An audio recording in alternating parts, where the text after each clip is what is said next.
kembali bersama kami dalam Curahan Hati Perempuan. Tidaklah lengkap ketika kehidupan rumah tangga tanpa kehadiran sang buah hati. Betul begitu Mbak Vera? Kebanyakan salah berat ya. Berat, bertahun-tahun menikah kemudian tidak Betul, dianugerahi salah anak. satunya ya kadang-kadang kita merasa menikah untuk meneruskan keturunan, tapi nggak selalu. Ya, regenerasi. Betul, anak yang paling nggak bisa diprediksi kehadirannya kan Mbak Oki ya. Betul. Apalagi di zaman sekarang perempuan-perempuannya sibuk bekerja. Betul. Ini yang paling unik juga begini Mbak Vera. Ada orang yang bertahun-tahun menikah mengharapkan anak, nggak dapat anak. Orang-orang yang justru berpacaran tanpa hubungan pernikahan, masih SMA, punya anak digugurkan. Dapat jatah malah sebetulnya. Betul. Nah itu kasus-kasus yang sering terjadi. Mbak Vera, kita undang ada narasumber kita, sahabat perempuan kita, yang mudah-mudahan bisa memberikan hikmah pembelajaran untuk kita. Kita panggil saja Ibu Nina. Silakan Ibu. Ibu Nina. Iya, ini Ibu Nina. Apa kabar Ibu? Ini Mbak Vera. Halo. Terima kasih sudah bergabung di sini. Silakan Ibu. Yuk. Ibu Nina, apa kabar? Baik. Sehat, alhamdulillah. Sehat, tapi udah berkaca-kaca matanya. Jadi Ibu Nina ingin menceritakan kepada kita semua, mencurahkan isi hatinya tentang ketika menikah. Di pernikahan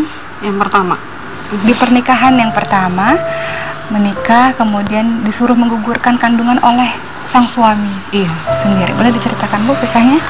Iya, saat itu kan berumur 18 tahun, saya habis lulus sekolah.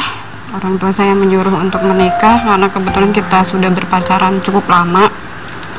Dan beliau, mantan suami saya ini, beda umur kan 10 tahun. Mungkin kan secara usia sudah matang harusnya, tapi ternyata kan ya maksudnya nggak bisa dilihat dari itu ya, kedewasaan seseorang. Akhirnya kita menikah. Saya nggak tahu dia siap atau enggak, tapi mungkin karena sudah didesak atau gimana saya juga nggak tahu. Akhirnya kita menikah dan 1 bulan kemudian saya hamil. Mungkin harapan saya sebagai seorang istri sih dia senang, dia bahagia harusnya, tapi ternyata dia nggak seperti itu. Dia berusaha sangat keras untuk menggugurkan kandungan saya. Walaupun di sisi lain saya tetap berusaha untuk mencari obat untuk menguatkan kandungan juga. Tapi karena apa daya, obat-obatan itu pun dibuang sama suami saya. Dan akhirnya ya mau nggak mau kehilangan anak.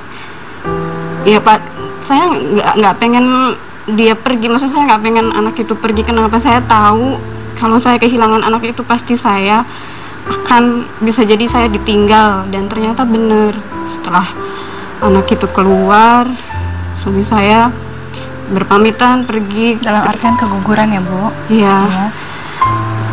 Suami Ibu pergi berpamitan untuk kerja keluar kota.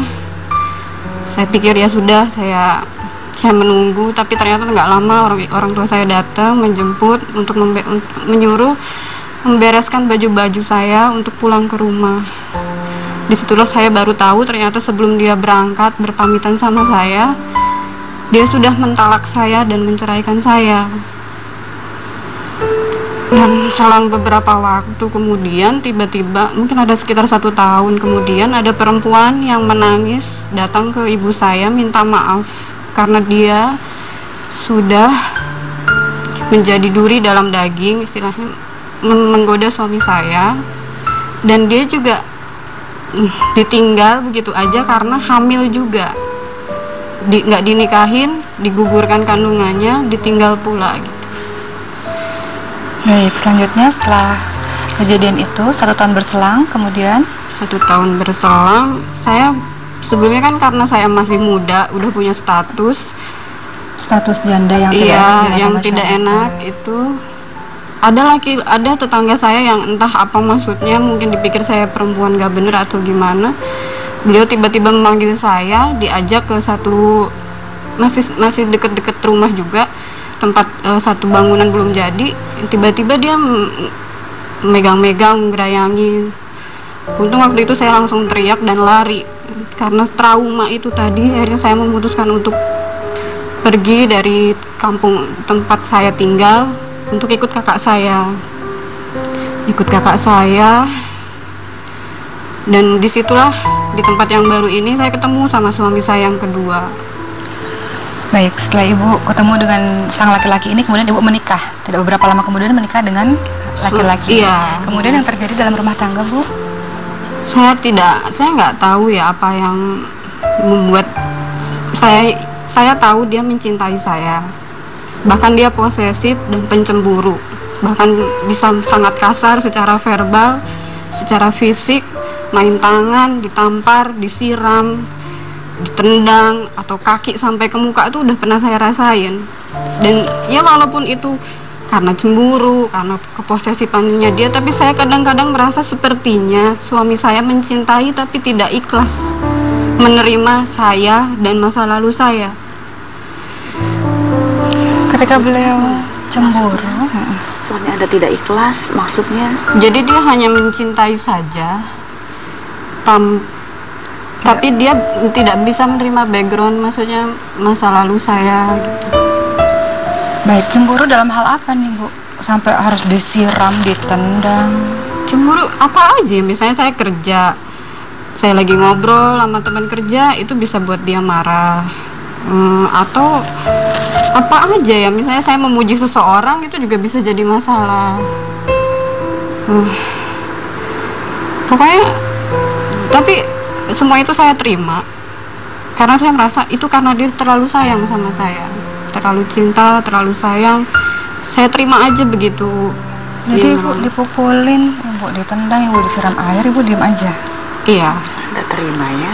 Iya, selama saya merasa karena dia mencintai saya karena saya pernah merasa di posisi yang dinikahin tapi pernah nikah sama laki-laki yang nggak bertanggung jawab. Jadi saya merasa sepanjang dia bertanggung jawab, dia mencintai saya dipukul pun nggak masalah. Ibu pernah mengatakan sesuatu pada suami ketika suami dengan seenaknya memukul Ibu, menendang Ibu dengan kata-kata verbal yang kasar? Apa yang Ibu ucapkan pada beliau?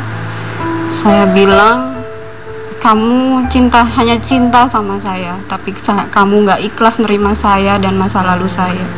Karena itu kalau lagi berantem atau gimana, itu tuh diungkit. Apa yang dia katakan saat mengungkit itu? Misalnya saya bilang, saya nggak suka deh sama sifat buruk kamu yang ini. Dia dengan seenaknya bilang, aku aja nerima kamu apa adanya, kayak gitu. Baik Ibu, sebelum melanjutkan cerita Ibu yang tentu saja tadi di awal kita sudah mengatakan pernikahan Ibu tidak dikaruniai anak lagi karena Ibu mengalami kerusakan di rahim. Mungkin sekarang Ibu bisa katakan pada suami, silakan berbicara di kamera, Bu, silakan berbicara. Ada yang ingin disampaikan pada suami? Silakan di sini, Bu, maaf. Silakan. Sebenarnya saya sih nggak minta apa-apa, nggak minta apa ya yang banyak perempuan minta gitu. Saya cuma minta dia ikhlas nerima saya, kekurangan saya, karena saya juga nggak pernah memaksa dia untuk nikahin saya. Dari awal segalanya saya ceritakan, nggak saya tutup-tutupin, karena saya cuma ingin dia mencintai saya apa adanya dan ikhlas aja gitu. Ikhlas, hanya itu aja, ikhlas aja. Baik Ibu, setelah ini kita masih ingin mendengar kisah rumah tangga Ibu yang ternyata berdampak, yang dulu pernah menggugurkan, berdampak di kehidupan di pernikahan yang kedua ini. Iya. Untuk sahabat perempuan semua, jangan kemana-mana, kita kembali lagi setelah ini tetap dalam Curahan Hati Perempuan.